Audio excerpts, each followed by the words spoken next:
So imagine being 100 years old and looking back on your life. What would you really want to see? Hey, welcome. On this channel, we talk about how to achieve freedom through health and wealth. Today's story is for three people. Could be more, but three main people. One is the young graduate that's just starting to build. Two, the working professionals. And three, dads, moms, husbands, and wives, or soon to be, with a desire to make more out of their life. If you stick with me through the end of the video, I will both point out what you can do to gain more clarity in terms of next action steps, not just what the problem is. So at some point, we all feel, there has to be a little more to this life thing than being born, going to school, having a family, and then dying. I'm going to share 9 things I wish I knew in my 20s. In fact, I actually wrote my first blog article on this on November 18th, 2019. You can check it out. In that blog post, I talk about just how life goes. First, we're born, we work really hard in school. Our parents tell us, hey, this is the way to go. Make sure you get good grades. Then we go into post-school, we get a job, we work really hard, then we have a family, maybe we finance a car or a house, or we just get deeper and deeper into that lifestyle. And then you retire, hopefully early 60s, and enjoy what you have left of life. There's gotta be a little bit more to it, right? Remember the Batman story? The only difference between a villain and a hero is what they decide to do after they experience pain or adversity or even childhood trauma. The hero says, I'm gonna help everybody so they don't experience what I did. And the villain says, you know what? Wreck the world. I'm going to make everybody else experience what I did. So when I had my moment of, oh my gosh, there's got to be more to life than this, I made it into, I'm going to design a life I don't need a break from and teach others how to do the same. Now, relax. I'm not saying I'm a hero or a villain. I'm just saying that's the decision I made after I had that moment of realization, which leads me to say that, this whole productivity thing, this is why productivity or how to increase productivity is bullshit. You don't have to be more productive with productivity apps and productivity planners just to do more and more.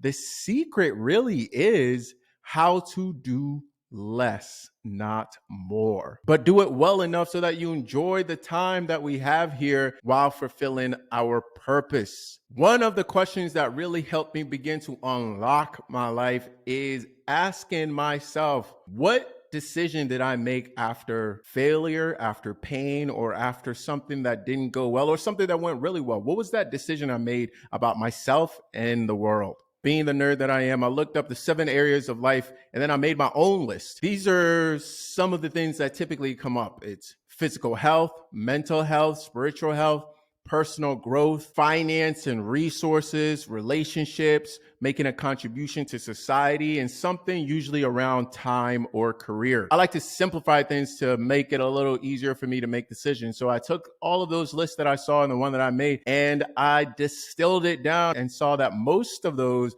land in one of 2 areas, either health or wealth. Now notice I said wealth, not being rich. A little bit of a difference, and that might be another video. Think about it. When you ask somebody what they want in life, what do most people say? Take a pause here, Jeopardy pause, and really think about it. What would you say?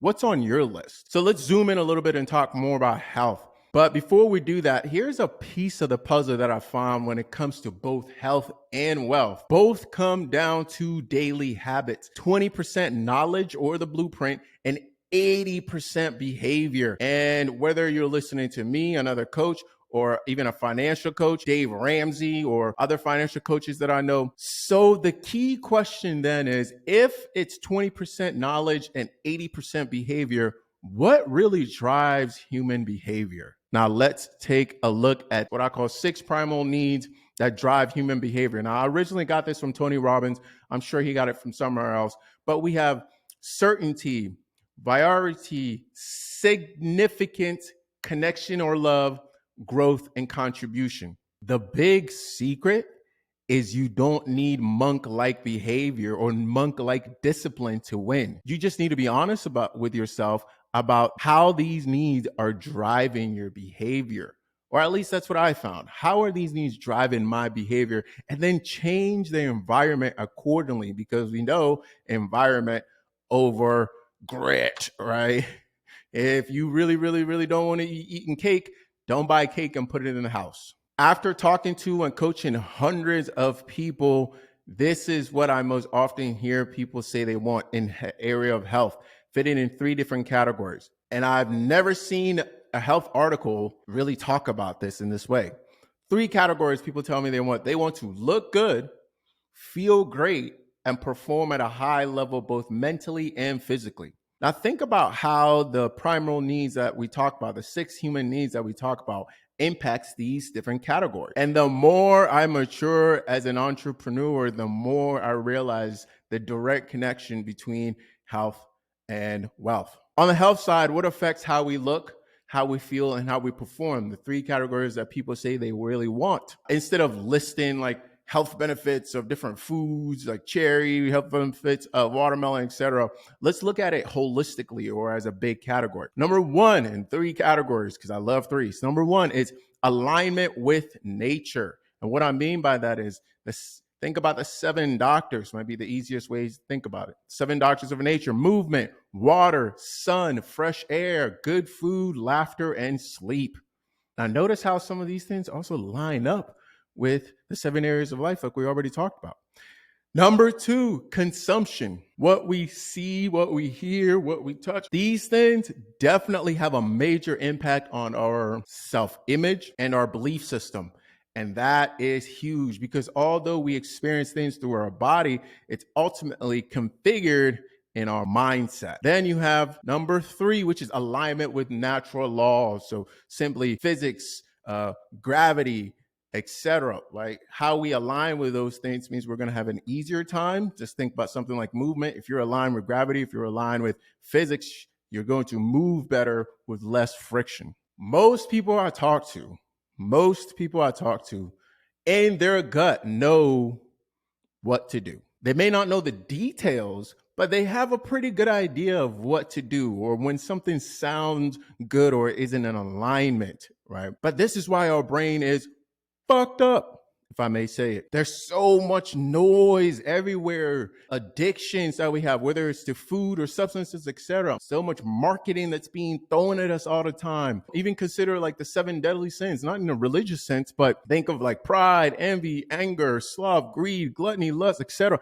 Marketers know how to use these things to get to us, to sell us things we don't need with promises that most of the time we don't get. So what is the solution to this, or what has been working, or what have I seen? We have to learn to cut the noise. In this day and age, it's not a lack of information. It's actually being able to filter through the information and focus on what it is that you need to do. We talk about Pareto's principle. 20% of things that we do actually deliver 80% of the results. So the key here is to cut the noise that's tugging at us, reset and rewire not the brain, but our second brain, which is the gut. People don't say trust your brain. They say trust your gut for a reason. This is why I created the CTN Health and Wealth Academy, to provide the 20%, the knowledge, the blueprint. And that's actually a lot of times the easiest part. And then 80% of the behavior in a community, because that's shown to be extremely effective. If this video was helpful for you, make sure that you share it with somebody. Let me know, comment. If it's not, I don't want to keep making videos like this, so let me know, and I greatly appreciate it. Thanks for joining me. See you next time. Thanks for your time this time, and until next time, peace.